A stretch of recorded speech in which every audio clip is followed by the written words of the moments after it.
ভরা বর্ষায়ও দেশের প্রধান নদীগুলো মৃতপ্রায়। অপরিকল্পিত বাঁধ ও স্লুইস গেট নির্মাণের ফলে নদীর স্বাভাবিক আচরণে ঘটছে নানা পরিবর্তন। এদিকে ব্যাপক বালু ধসে কুয়াকাটার বিস্তীর্ণ অঞ্চল জুড়ে জেগে উঠেছে চর। ঋতুভিত্তিক সাগরের আচরণেও এসেছে ব্যাপক পরিবর্তন। কাঁদে নদী কাঁদে সাগর শিরোনামে চয়ন রহমানের ধারাবাহিক প্রতিবেদনের আজ দেখুন শেষ পর্বটি। ক্যামেরায় হেলাল আহমেদ সজীব এবং শেখ নজরুল ইসলাম। কীর্তনখোলায় রিমঝিম বর্ষায় পাল তুলে নৌকা চলার দৃশ্য সত্যিই দেখার মতো, কিন্তু এমন সৌন্দর্য দেখার স্থায়িত্ব মিলবে খুবই কম সময়ের জন্য।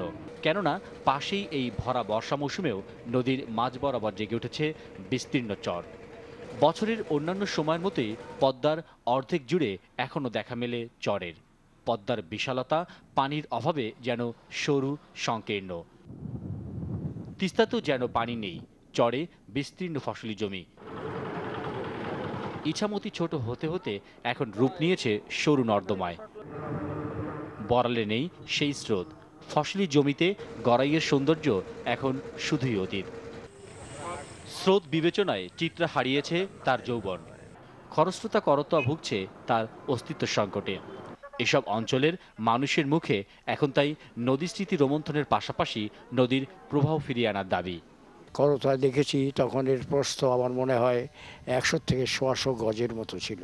পুকুরে যেরকম পানি থাকে এখন সেই রকম পানিও নাই। ইছামতি নদী আমরা পূর্ব অবস্থা ফিরে চাই। নিজের জায়গায় গেলেও সবার সুবিধার জন্য আমরা প্রস্তুতি আছি। কোথাও কোথাও উৎসমুখে অপরিকল্পিতভাবে বাঁধ আর স্লুইস গেট নির্মাণের ফলে অনেক নদী এখন মৃতপ্রায়। নদী তার স্বাভাবিক গতি প্রবাহ হারিয়েছে। মধুমতিতে দৃষ্টি দিলে দেখা মিলবে মাটি ভরাটে এখন এই নদী 3 ভাগে বিভক্ত। আড়িয়ারখার মাঝ বরাবর বাঁধ দেয় স্রোত পরিবর্তিত হয়ে তা চলে যাচ্ছে ছোট যমুনায়, আর এর প্রভাবে মরতে বসেছে কুমার নদী। মরতে মরতে এখন কপোতাক্ষ নদকেও এই ভরা বর্ষাতে চেনা মুশকিল। অপরিকল্পিত বালু উত্তোলন, যে কারণে আমাদের এই নদীর অবস্থা এই হয়েছে। এখন আর সেই নদী নাই। শুকনো সময় সেই সার পারবে। পানি তো আসার কায়দা নাই, ওই গড়ে বাঁধা, আর এতরে তো সব বুঝিয়ে গেছে সব। নদী রক্ষা কমিটির আহ্বায়ক জানিয়েছেন এসব নদী বাঁচাতে সরকারের ড্রেজিং কার্যক্রমের কথা।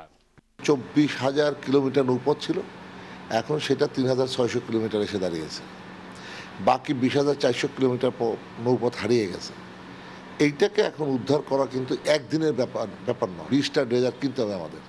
3টা অলরেডি আমরা কিনে ফেলছি, 17টা প্রক্রিয়াধীন আছে। এদিকে কুয়াকাটার সৈকতে বালু ধসের ঘটনা বাড়ছে আশঙ্কাজনকভাবে। যতদূর দৃষ্টি মেলে তাতে সাগরের পাশাপাশি দেখা মেলে বিস্তীর্ণ চরে। ভাঙতে ভাঙতে ভাঙতে ভাঙতে এখন এই একটা চর পড়ার পর এটা বড় গাতি হইতে হইতে মাঝে দিয়ে একটা খাল হয়েছে। স্রোতের টানে এই বালুটা ওইখানে গিয়ে পড়ে ওইখানে বালুর টিবের মতো উঁচা হয় এবং ওই মানে নদীর মোহনাগুলো ভরে যেতেছে। সাগরের পানিতে লবণাক্ততার পরিমাণ বেড়ে যাওয়ায় জীববৈচিত্র্যে ব্যাপক প্রভাব পড়েছে। একের পর এক গাছ মরে যাচ্ছে। সাগরে প্রায় ভেসে উঠছে হাঙ্গর সহ বিভিন্ন সামুদ্রিক মাছ। সাগরের মাঝিরাও এখন বুঝে উঠতে পারছেন না সাগরের আচরণ। আকাশের মেঘ এবং আকাশে বাতাস যখন আসে তখন আগে বুঝতে পারতাম, এখন আমরা বুঝতে পারতেছি না। কারণ এখন যে কোনো সময় আমরা মেঘ বৃষ্টি এবং সাগরের যে পানি হঠাৎ কমে যায়, হঠাৎ জায়গা ওঠে। জ্যৈষ্ঠ আষাঢ় মাসে স্রোত হইতে আন্তর হেরম স্রোত হয় না। এখন ওই পৌষ মাসও যেরমের হয়, এখন আষাঢ় শ্রাবণ মাসও এইকেটাই হয় একইভাবে। এছাড়াও কুয়াকাটার মোহনা মৌডুবিতেও চর জেগে উঠায় কুয়াকাটা ভাঙনের আশঙ্কা করছেন স্থানীয়রা। এখান থেকে 10 কিলোমিটার ভিতরেও সাগরের গভীরতা মাত্র 10 ফুট। যেভাবে বালুর ক্রম ক্ষয় ঘটছে তাতে বিশেষজ্ঞরা আশঙ্কা করছেন গভীরতা কমার পাশাপাশি বিশাল চর জেগে ওঠার। এ বাস্তবতায় সাগরকন্যাকে রক্ষায় তারা এখানে গ্রীন বাঁধ নির্মাণের তাগিদ দিয়েছেন সরকারকে। চয়ন রহমান, এনটিভি নিউজ, কুয়াকাটা, পটুয়াখালী।